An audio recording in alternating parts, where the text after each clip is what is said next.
नमस्कार साथियों, आपके अपने परिवार एक्सीलेंट कोचिंग क्लासेस में आप सभी का स्वागत है। आज हम यहाँ आपको पढ़ाएंगे कक्षा 10 का पाचन चैप्टर का जो आमाशय में पाचन होता है उसके बारे में बताएंगे। ठीक है, तो आमाशय में पाचन से पहले हम जानेंगे जो आमाशय होता है वह कहाँ पे स्थित होता है। ठीक है, तो देखेंगे जो आमाशय स्थित होता है यह हमारे वक्ष गुहा के डायफ्राम के ठीक नीचे स्थित होता है। कहाँ स्थित होता है भाई? जो वक्ष गुहा होती है, वक्ष गुहा के नीचे, वक्ष गुहा के डायफ्राम के ठीक नीचे स्थित होता है। कहाँ स्थित होता है? ठीक नीचे स्थित होता है। और किसका बना होता है? मांस का बना होता है। क्या होता है? मांस का, यानी किसका बना होता है? केवल हमारा बनता है किसका? स्किन या जो मांस होता है उसका बना होता है। इसमें किसी भी प्रकार की हड्डियां नहीं पाई। ठीक है, अब जानेंगे। यह तो हमने जाना यह पाया कहा जाता है, बना किसका होता है। तो यह देख रहे हैं हम यहाँ पर फिगर बना हुआ है, तो हम देखकर बता सकते हैं जो हमारा आमाशय होता है कैसी संरचना होती है? एक थैलीनुमा संरचना। कैसी संरचना होती है भाई? थैलीनुमा क्या होती है? संरचना। यदि आमाशय की बात करेंगे तो हम बताएंगे जो आमाशय होता है कैसा होता है? एक थैलीनुमा संरचना होती है। जैसे हमारा पॉलीथीन की पॉकेट होती है वैसे क्या होता है, जैसे पॉलीथीन में कोई चीज रखा जा सकता है, उसी प्रकार आमाशय में हमारा जो भोजन हम करते हैं मुख गुहा से, ठीक है, वह होता हुआ यानी आइसोफेगस से होता हुआ कहाँ पर आकर रुकता है? पहली बार आमाशय। जो भी हम पानी पीते हैं, भोजन खाते हैं, जो भी चीज खाया जाता है सर्वप्रथम आकर कहाँ रुकता है? हमारा आमाशय। यह कैसी होती है? एक थैलीनुमा संरचना होती है, जो कि कैसी होती है? अंग्रेजी के जे या हंसिए के आकार की होती है। किसके आकार की होती है भाई? जो अंग्रेजी का हमारा बड़ा जे होता है, ऐसा दिख रहा है कुछ हमारा, ऐसे हमने बनाया है जे के जैसा, यानी यह अंग्रेजी के जे या क्या हंसिए के आकार की होती है। हंसिया देखते हैं कैसा होता है भाई? ऐसा होता है हंसिया, जिससे हम काटते हैं फसल। ठीक है, अभी गेहूं कटाई चल रही, बहुत लोग हंसिए का प्रयोग करते हैं। तो यह कैसा दिखता है? हंसिए या अंग्रेजी के जे अक्षर के समान। इसकी जो लंबाई होती है कितनी होती है भाई? 25 सेंटीमीटर होती है। यानी यह लंबाई में कितना सेंटीमीटर होता है?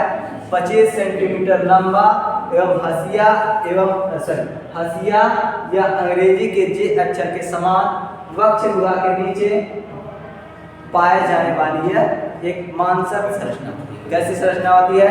मांसल संरचना होती है, जिसमें सर्वप्रथम भोजन आकर क्या होता है? इसमें सर्वप्रथम क्या होगा?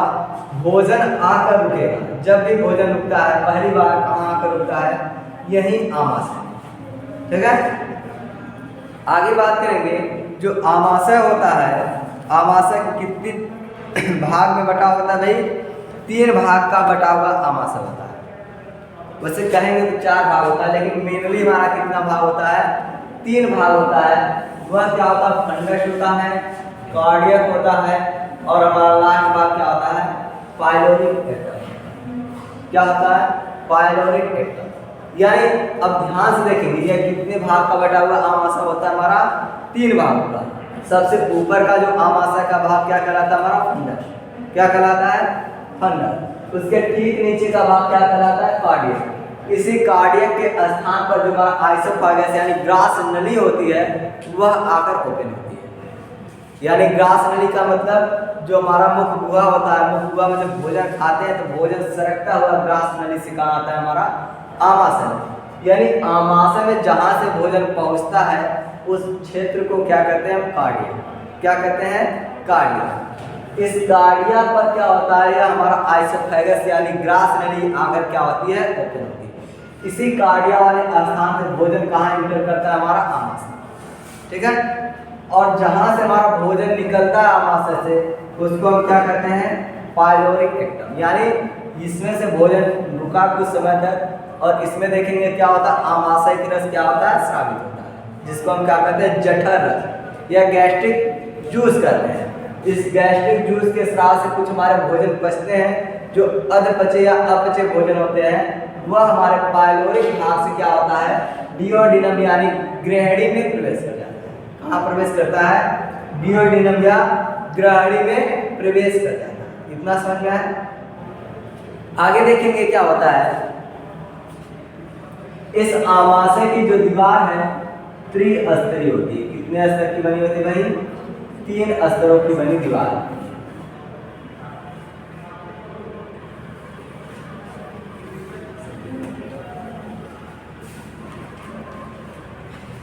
ठीक है। और जो सबसे ऊपर का इसका स्तर होता है म्यूकस का स्तर होता है। क्या होता है? म्यूकस का स्तर होता है। किसका स्तर होता है? म्यूकस। म्यूकस बोले तो श्लेष्म का स्तर होता है। किसका स्तर होता है? श्लेष्म का स्तर। यह श्लेष्म क्या करता है? एक चिकने एवं क्या होता है, चिपचिपे पदार्थ का क्या करता है? स्राव करता है, जिससे आमाशय में स्रावित होने वाला HCl क्या निकलता है? इससे HCl यानी हाइड्रोक्लोरिक अम्ल। क्या निकलता है? हाइड्रोक्लोरिक अम्ल, जिसका pH मान कितना है? 1.2। कितना है? 1.2 होने का मतलब यह क्या है? अम्लीय। वह भी कैसा है? अम्लीय में हार्ड है, यानी क्या है? तीव्र अम्लीय है। यदि किसी स्किन पर हम क्या करें? अम्ल को गिरा दें तो स्किन वहां की क्या होगी? जल जाती है। क्या होती है? खराब हो जाती है। लेकिन यहाँ पर यह तेल निकल रहा है, यह क्यों नहीं खराब होगा? तो देखेंगे यह जो HCl निकलता है यह श्लेष्म का आवरण क्या कर लेता है? इसको रेजिस्ट कर लेता है, यानी इसकी दीवार को क्या कर लेता है? बचा लेता है। और इस HCl का काम होता है, जो हम भोजन करते हैं, भोजन के साथ आए हुए माइक्रोब्स यानी सूक्ष्म जीवाणुओं को मारने का काम करता है। यानी हम गाजर खाते हैं, मूली खाते हैं, सब्जी खाते हैं, कुछ समय के लिए वह छोड़ दिया जाता है तो वातावरण में हमारे इतने बैक्टीरिया वायरस घूमते रहते हैं कि उस पर आकर क्या होता है? भोजन के अणुओं पर क्या होता है? सेटल यानी बैठ जाते हैं। तो वही भोजन हम उठाते हैं, डायरेक्ट खा जाते हैं। तो जैसे ही भोजन को खाया तो बैक्टीरिया को या वायरस को या जो भी माइक्रोब्स है उसको भी हमने खाया। अब वह यहाँ पर आएगा तो pH मान कितना है? इस pH मान में वह सर्वाइव या जीवित नहीं रह पाता है, अर्थात क्या होता है? मर जाता है। और देखते हैं जो यह HCl होता है, ढेर समय तक जब भोजन हमारा क्या होता है? यहाँ पर रुका रहता है, भोजन को सड़ने से क्या करता है? बचाता है। यानी भोजन पेट में देर समय या ज्यादा समय तक रुका रह गया तो भोजन क्या होता है? एंजाइमों के प्रभाव से क्या होता है? सड़ने लगता है। क्या होता है? सड़ने लगता है। उससे बचाने का काम कौन करता है? HCl। यानी सड़न वहां उत्पन्न होती है जहां माइक्रोब्स हमारे उत्पन्न होने लगे। यानी देखेंगे जो हमारा कोई चीज मर जाता है, पशु मर जाता है, फेंक देते हैं ले जाकर, तो वह क्या करता है? सड़ता है। तो सड़ने से क्या आती है? बहुत तेजी से दुर्गंध आती है। क्यों सड़ता है? क्योंकि उसके ऊपर माइक्रोब्स हमला बोल देते हैं, यानी सूक्ष्म जीवाणु। तो यहाँ पर भाई सूक्ष्म जीवाणु है नहीं तो भोजन सड़ने की संभावना या पॉसिबिलिटी क्या हो जाती है? निम्न हो जाती है।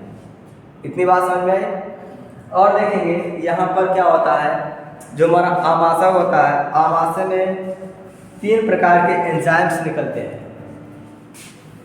3 प्रकार के नहीं, 3 से ज़्यादा निकलते हैं और लाखों एंजाइम निकलते हैं, लेकिन 3 ही प्रकार का एंजाइम हमारा क्या होता है? काम का होता है। वह क्या होता है भाई? पेप्सिन होता है, रेनिन होता है और क्या होता है? लाइसिन।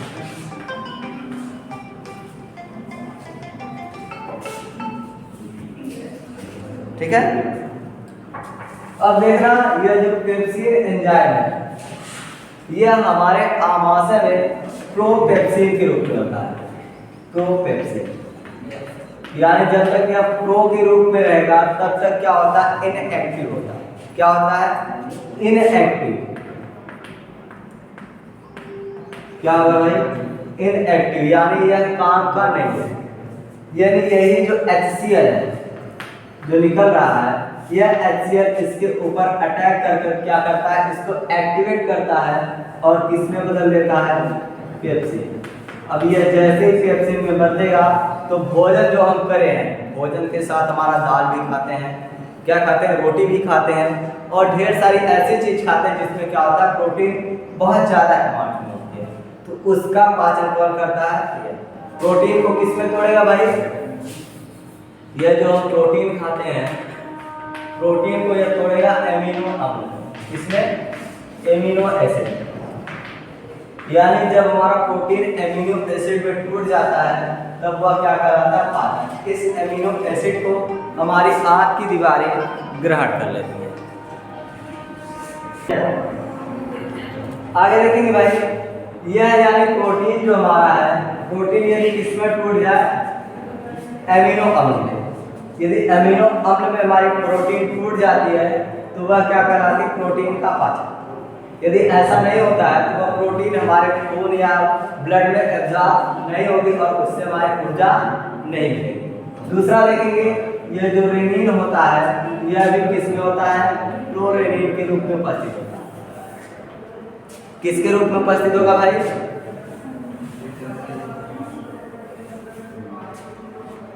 यह जो रेनिन होता है प्रोरेनिन के रूप में होता है। इस पर जैसे HCl पड़ता है यह किसमें बदल जाता है, रेनिन। तो जो हम मिल्क लेते हैं, मिल्क को किसमें तोड़ देता है, या मिल्क जो प्रोटीन है उसमें, मिल्क प्रोटीन का यह क्या कर देता है, पाचन कर देता है। ठीक है, यानी यह देखेंगे जो प्रोटीन होती है, रेनिन एंजाइम होता है जो, वह खासकर किसमें होता है, बच्चे जो होते हैं, नवजात होते हैं उसमें होता है। क्योंकि जो नवजात शिशु होता है तो उसको सबसे अधिक आवश्यकता किसकी होती है, मिल्क की आवश्यकता होती है। ठीक है, यानी यह एंजाइम कहाँ तक होती है, जब बच्चे अपने बाल्य अवस्था में होते हैं तब तक। उसके बाद यह एंजाइम हमारी क्या होती है, समाप्त हो जाती है। ठीक है, तब क्या होता है, जब हम दूध बड़े हो जाते हैं, दूध जब पीते हैं तो उसका पाचन अलग से हमारी यही पेप्सिन एंजाइम करते हैं। लेकिन जब तक हम नवजात होते हैं, नवजात शिशु होता है, उसमें पाचन किसके द्वारा मिल्क का होता है, रेनिन एंजाइम के द्वारा। किसके द्वारा होगा भाई, रेनिन एंजाइम के द्वारा। अगला देखेंगे, हमारा एक और एंजाइम इसी में बनता है, वह क्या होता है, लाइपेज। कौन सा एंजाइम होता है, लाइपेज।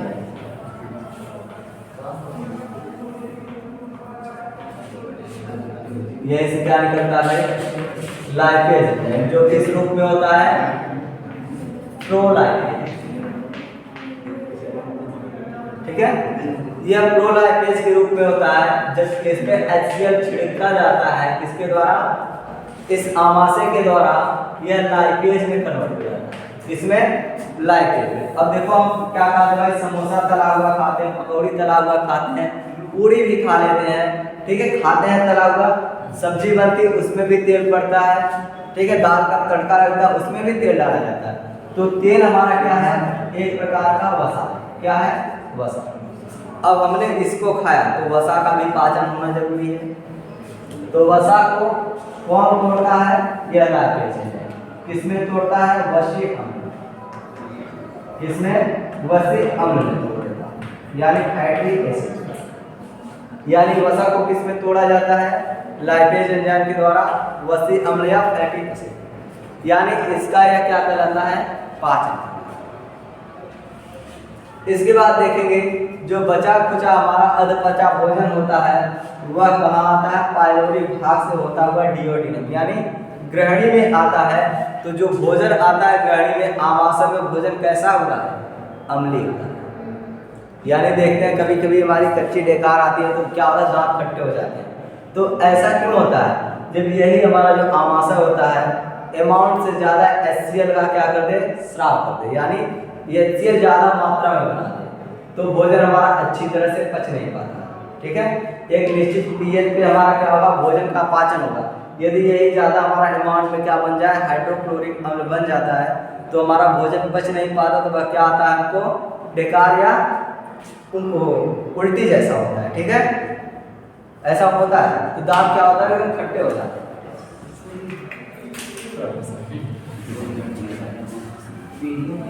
ठीक है भाई, यहाँ तक कैसे समस्या। फिर से एक बार रिवाइज कर देते हैं। आमाशय हमारा कहाँ पाया जाता है? वक्ष भाग के नीचे, डायफ्राम के ठीक नीचे उदर भाग पाया जाता है, जो कैसा होता है? एक थैलीनुमा संरचना होती है, जो कि अंग्रेजी के जे अक्षर या हंसिए के आकार की क्या होती है? संरचना होती है। यह इसकी लंबाई कितनी होती है? 25 सेंटीमीटर होती है। यह 3 भागों का बना होता है, फंडस, कार्डियक एंड पाइलोरिक। ठीक है, फंडस क्या होता है? इसका सबसे ऊपरी भाग होता है, और जो हमारा कार्डिया होता है, यहीं से हमारा आइसोफेगस क्या होता है? जुड़ा होता है। यानी कार्डिया वाले स्थान से हमारा जो भोज्य पदार्थ होता है आमाशय में प्रवेश करता है, और पाइलोरिक भाग से आमाशय से भोजन क्या होता है? बाहर जाता है। आमाशय की अंतर दीवार 3 स्तरों की बनी होती है। सबसे ऊपर का स्तर कैसा होता है? श्लेष्म का बना होता है, जो कि आमाशय के दीवारों को हाइड्रोक्लोरिक अम्ल से क्या करता है? रक्षा करता है। इसमें अनेकों प्रकार के क्या होते हैं? एंजाइम स्रावित होते हैं, लेकिन विशेषकर 3 प्रकार के एंजाइम काम आते हैं, जिसका नाम है लाइपेज, रेनिन और पेप्सिन। पेप्सिन प्रोटीन का पाचन करेगा, रेनिन क्या होगा? मिल्क प्रोटीन का पाचन करेगा, और लास्ट जो होगा लाइपेज, वह किसका पाचन करता है? वसा। ठीक है, तो यहीं तक हमारा आमाशय में पाचन। इसके बाद पाचन कहाँ होगा? छोटी आंत। तो देखेंगे ग्रहणी में किसी भी प्रकार का पाचन नहीं होता है। ग्रहणी में क्या होता है? हमारा बाइल जूस और पैंक्रियाटिक जूस क्या किया जाता है? इसमें मिक्स किया जाता है। तो देखेंगे जो यहाँ से भोजन अम्लीय होकर आता है, डिओडिनम यानी ग्रहणी क्या होती है? ग्रहणी होती है। जो यहाँ से क्या लगाना था? हमारा यकृत। यकृत क्या करता है? यकृत रस या पित्तरस का क्या करता है? स्राव, जो कि कैसा होता है भाई? क्षारीय। क्या होता है? क्षार। पित्त रस क्या होता है? क्षारीय होता है।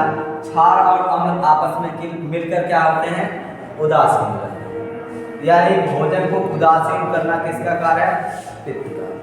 ठीक है, तो आज के लिए इतना ही। अगर वीडियो अच्छा लगा होगा तो वीडियो को लाइक करेंगे और चैनल को सब्सक्राइब करना नहीं भूलेंगे। धन्यवाद।